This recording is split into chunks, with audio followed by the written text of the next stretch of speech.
Po prostu zachorowałem tutaj. No i się słabo czuję.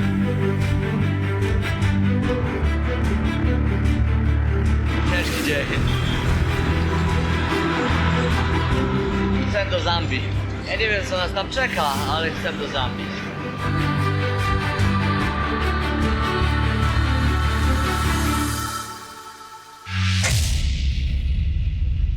Mega osłabiony. W ogóle jakoś tak dziwnie, nogi mi spuchły, bolą mnie mięśnie. Fatalnie się czuję. Totalne zatrucie. To jest tak, że higiena tutaj jest na absolutnie zerowym poziomie. Nie ma higieny. Ci ludzie kompletnie nie znają tego słowa. No i jak ktoś ma wrażliwy organizm, tak jak chyba ja, to pozamiatane. No i też muszę zacząć normalnie jeść. Chciałem kupić ryż, banany, nie ma tutaj nic takiego. Mają sam syf, nie według mnie. Ta żywność, którą oni tu oferują, po prostu mi nie służy. Totalnie. Jesteśmy na dworcu kolejowym Dar Salam. Tak to wygląda, ludzie koczują. Niektórzy już koczują drugi dzień, bo pociąg miał być wczoraj, ale ma dobę spóźnienia. Więc siedzimy tutaj wszyscy. Syf jak 150. Nie można kupić nic do jedzenia, te wszystkie budki, bary pozamykane. Kibel generalnie działa na zasadzie takiej, że jest śmierdząca ściana, na którą się leje, wody nie ma. Nie opłuczesz rąk później, ani wcześniej. No i co, mamy drugą klasę. Różni się od pierwszej między innymi tym, że jest 6 łóżek w przedziale, a nie 4. Więc będziemy siedzieć zgarbieni podobno, bo się tam człowiek nie mieści. 5 dni rozwolnienia. Totalne odwodnienie. Kupiłem elektrolity, piję. Mam nadzieję, że mnie nawodnią. Pan doktor się rozgadał i jest taka akcja, że siedzą właśnie raz, dwa, trzy, cztery, 5 lekarzy. No i naprawiają ludziom zęby. Mają to robić, skoro nie mają żadnego sprzętu. Przynajmniej zajrzą do buzi i pocieszą. Okazuje się, że pociąg jednak teraz o 18. O 18 dowiemy się, że później trafiliśmy do szpitala, żeby zjeść w knajpie szpitalnej obiad, bo nic nie ma po drodze. A tu szpital i dają ryż. Mamy jedzenie lepszego, po prostu nie można byłoby sobie wymyśleć. Błąkaliśmy się jak dzieci we mgle i były różne najgorsze warianty, na przykład na ulicy, gdzie nie myją naczyń ani nic. A tu nagle Maciek mówi: ty, catering przy szpitalu, idziemy. No i poszliśmy i jest. Wprawdzie nie wiemy, ile to kosztuje, a mamy bardzo mało pieniędzy. Kartą płacić nie można i pewnie nam zabraknie tych pieniędzy i nie wiem, co zrobimy. Ale Maciek mówi, żebym był spokojny, no to jestem. Pałaszuję. Nie można się denerwować podczas jedzenia, prawda? Błąkamy się z Maćkiem po tym dworcu. No bo kurde, nie ma co robić. Znowu przesunęli pociąg i znowu. No i tak łazimy te ciołki. Ogólnie to ja już jestem bardzo zmęczony tam za nią, naprawdę. Chcę do Zambii. Ja nie wiem, co nas tam czeka, ale chcę do Zambii. Ciśniemy to 1,5 doby pod tym kuźwa dworcem bez Czas zmienić klimaty. Pijemy kokosa, tyle dobrego. Złoty 60. Taka przyjemność. Nie ma wyjścia. Ciężki dzień. W pierwszej klasie mają wodę, w drugiej klasie już nie bardzo. Pociąg jest strasznie długi, strasznie hałaśliwy. Przed nami jakieś 48 godzin jazdy. No i zobaczymy, jak to wyjdzie. Na razie mieliśmy około 30 godzin oczekiwania, bo nawet więcej. No bo co? No to Afryka i pociągi się spóźniają. Tak wygląda druga klasa, od razu widać różnicę między pierwszą. Łóżek jest 6. O, tak siedzimy. I dzięki temu, jak siedzę, to tutaj uderzam głową o to. I jest taka sytuacja, że ten pociąg szarpie jak szalony i rzeczywiście się uderzy głową. Udało się wziąć prysznic. Udało się zjeść śniadanie, umyć ząbki, więc jestem zadowolony, elegancki i szczęśliwy, ponieważ czuję się dzisiaj fantastycznie. Obowiązkowo, jak jedziesz na taką wyprawę, zestaw leków na rozwolnienie. I nie żaden węgiel, bo on nie pomógł i przez 5 dni po prostu nie pomagał, tylko jakieś no naprawdę mocne rzeczy, nie? Na tak zwaną biegunkę podróżników. O, to się nawet tak nazywa. Jednostka chorobowa została przeze mnie wygooglana. Więc teraz już jest wszystko gicior. No i co? I fajne w tym pociągu jest to, że spałem jak dziecko przez 10 godzin. budzę się rano i jestem już kurde w połowie kraju. A pociąg w ogóle jest produkcji chińskiej? To nie jest pociąg kolonialny żaden. Chyba tory są kolonialne. Albo pomysł jest kolonialny. Natomiast pociąg jest chiński i generalnie komfort w tym pociągu jest taki sobie. I tu w pierwszej klasie jest taka kuchnia, łazienka, nie wiem, i jest woda. Więc to jest po prostu rewelacja. Tu wybrałem wszystkie moje graty. Co za idiota wymyślił, żeby robić pierwszą klasę na samym końcu pociągu, gdzie najbardziej trzęsie. Po prostu to jest niewyobrażalne. A z przodu jest wagon restauracyjny, więc goście z pierwszej klasy muszą zapieprzać przez ten pociąg. Ja zaraz pójdę do końca pierwszej klasy i wrócę na sam koniec pociągu. Pokażę Ci, jak wygląda ten pociąg. Ale to jest moja pralnia. Tu wyprałem ubranie. To też jest niezłe. 40 stopni na dworze. Wszystkie okna pozamykane. Klimy oczywiście nie ma, ale po co potwierać okna, jak je trzeba pozamykać? Dobra, idziemy przez pierwszą klasę coś nagrać. Ten chiński pociąg daleki jest od komfortu. Co tu dużo mówić.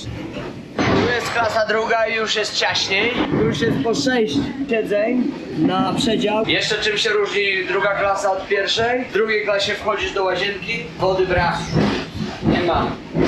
Druga klasa, gorsza kategoria. Tu jest wejście do wagonu restauracyjnego.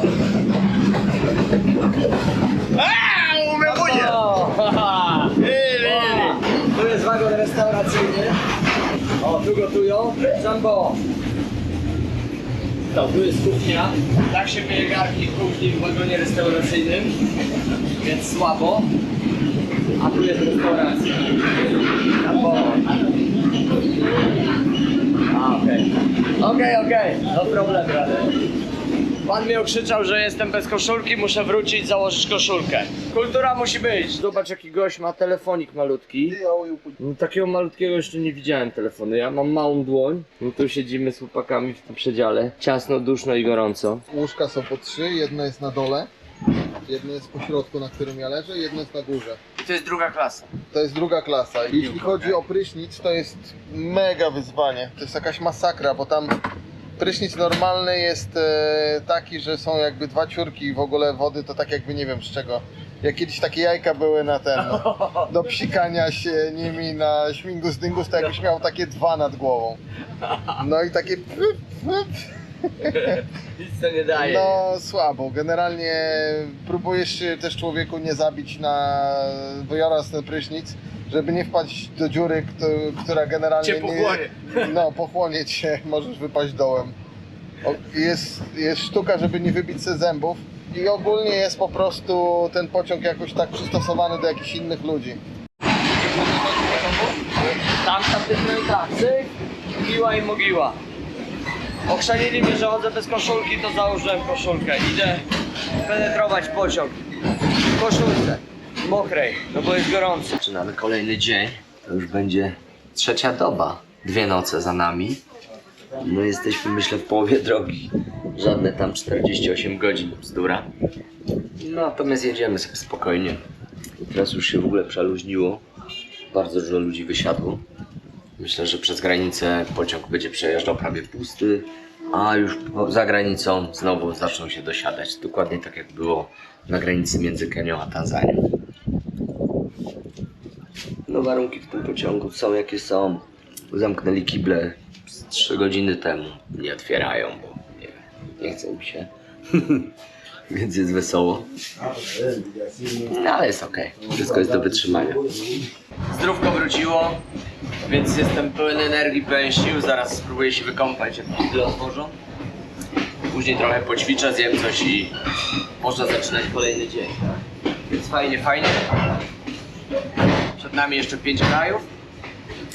No i ta wycieczka pociągiem to taki eksperyment, który wydał nam trochę odpoczynku, oddechu od tego upału, od tego wszystkiego, od tego zgiełku. Ale nie jest to jakieś super podróżowanie po Afryce. Po prostu odetchnęliśmy przez kilka dni. Dalej już ruszamy autostopem i raczej nie widzę podróżowania pociągami. Ten przejazd pociągiem w drugiej klasie nie należy do niczego przyjemnego. Nie jest to jakiś wow. W pierwszej klasie jest wygodny, natomiast też szału nie ma. Pociąg się zrobił pusty, to mogę się przejść naprzód do słabszych klas. Będę mógł się przecisnąć, bo tak to nie było szans. To jest trzecia klasa. Widać, wszyscy siedzą w ten sposób i śpią. Wyspać się nie idzie, ale jechać 4 doby w takich warunkach to kanał. O, tu już jest coraz weselej. Nie wiem, czy to nie jest ta czwarta. O, tak się podpiera okna, bo się same zamykają. Powybijane. No Chińczycy tak wymyślili ten pociąg, żeby okna się same zamykały. To jest klasa czwarta. Pociąg, który jest pusty. Ten pociąg był totalnie pełny, jak startowaliśmy 2 doby temu. To już jest czwarta klasa, ta najgorsza. No i to jest dramat, to widać co tu się dzieje, nie? W tych warunkach ludzie 4 doby jadą. Idziemy dalej. Trzeba uważać, żeby sobie zębów nie wybić. Kible jeszcze słabsze. Już nawet nie ma szyb. Ale za to jest wentylacja. I to jest fajne. Podoba. Jakiś pan się przestraszył. A to jest przewidziane, żeby ludzie stali i się trzymali. Pan się przestraszył i spierdziela przede mną do kibla. A ja idę dalej. Tak sobie patrzę. Jumbo! A, ale pan mnie nie przepuścił, powiedział, że tam jest brudno, żebym nie szedł. Ja powiedziałem, że mam to w dupie i że idę. A on powiedział, proszę, nie nagrywaj tego. Ja wysprzątam i wtedy przyjdziesz za parę godzin. Widać różnicę między klasami. Dobrze, żeśmy wzięli tą drugą, teraz nie narzekam. Tu jest mój ziomal z pociągu, z przedziału. Fajny koleś kupił nam internet, w ogóle dbał o nas całą drogę. My name is Silas Juma and I come from Tanzania. I really good to meet with these people and I'm glad to have this friend. It's good friend to me, yeah. To jest taki hałas w tym pociągu, że nie wiadomo w ogóle czy mnie słychać, ale przeszedłem się tam do przodu i jest gigantyczna różnica pomiędzy klasami. 1 a 2 to jest naprawdę kosmos, bo w 2 jest 6 siedzeń w rzędzie, tak jak tutaj, i się siedzi w pozycji zgarbionej przez te kilka dni. Do dupy historia. W 1 jest lepiej, bo są 4 siedzenia i po prostu siedzisz w pozycji wyprostowanej. I to jest dobre, bo już nas kręgosłupy bolą po 2 dobach, a jeszcze nie wiadomo ile przed nami. Trzecia klasa to jest już syf totalny. Szyby powybijane, okna, które się zamykają, nie da się otworzyć, porwane fotele i takie niewygodne te fotele. A 4 klasa to są takie kanapy, ale już no tak obskurne, że strach na nich siadać, nie? I takie jak w tramwajach, po prostu do trzymania się kiedyś były za komuny, takie obleśne sznurki, ale no tak brudne i poniewierane, że szok. No i spróbuję później pójść do samej lokomotywy, aż do przodu, to jest kawał drogi, ale no rzeczywiście jak się idzie, to mija się te wagony i z klasy na klasę jest dramat. To samo w kiblach i tak dalej, nie? Więc tak jak tutaj powiedzmy u nas jest woda, która się czasem pojawia, czasem nie, ale stoi beczka z tą wodą, tak w 3 klasie jest beczka z wodą, już woda się nie pojawia, a w 4 klasie już nawet nie ma tej beczki z wodą, po prostu jest kibel, do którego się strai i nie trzeba tego spłukiwać, bo po co, nie? Także no takie tutaj warunki panują i bzdurą jest, że ten pociąg jedzie 24-48 godzin.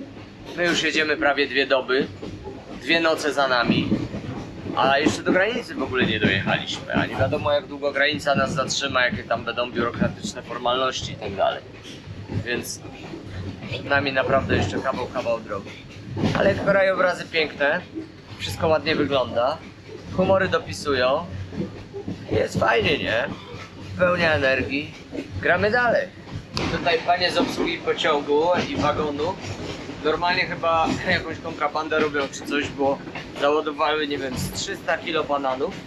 No i z Maćkiem pomogliśmy im to wrzucić, no i co? Przyniosły nam i dały. Fajnie, miło z ich strony, strasznie się ucieszyły, że im pomogliśmy to wrzucić na górę. Cały przedział zawaliły tymi bananami. I to takie kosze, no nie wiem, po 40 kg co najmniej. No i ledwo to wtargaliśmy na górę. Były przeszczęśliwe. No i za to przyszły i się odwdzięczyły, więc mamy co jeść, bo wszystko nam się skończyło, została tylko połówka chleba, no i te banany, co dostaliśmy i jedna puszka z gruszkami w sosie, którą kupiłem. No i jakieś tam resztki orzeszków, więc generalnie jeżeli przed nami 2 doby jazdy albo 1,5, to może być wesoło.